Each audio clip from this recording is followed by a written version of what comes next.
আমার নিবেদন কবি চন্দননাথের লেখা কবিতা অপরাজিতা। জানো মা, আমি না কবিতা লিখেছি, তোমরা পড়বে কি তা?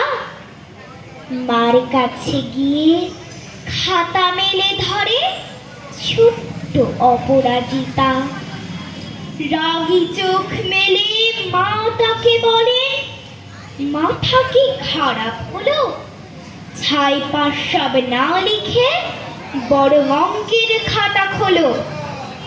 মুখ ভার করে গুটি গুটি পায়ে গেল সে বাবার কাছে।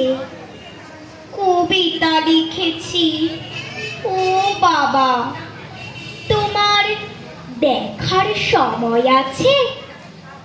মুখটি না তুলে বললেন বাবা, কবিতা লিখেছ? বেশ, পড়ব তো বটে, আগে খবরের কাগজটা করি শেষ।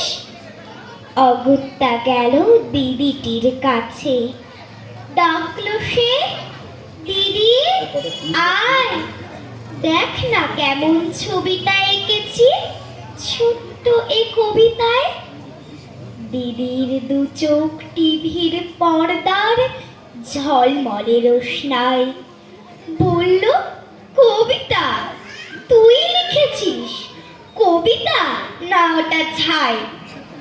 অপরাজিতার চোখ ছলো ছলো, বুকে কান্নার ঢেউ।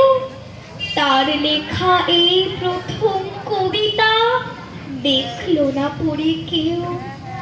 একা ঘরে বসে সামনে তাকালে মালাতে সাজানো ছবি, স্নিগ্ধ দু চোখে রয়েছেন চেয়ে সহজ পাঠের কবি। কবিতার খাতা মেলে সে ধরলো, ঠোঁট দুটো থরো থরো।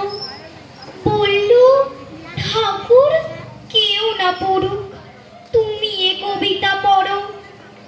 কি জানি কি করে কি যে হয়ে গেল, এ কথার সাথে সাথে রবি ঠাকুরের মালা থেকে ফুল ঝরল সে খাতাটাতে।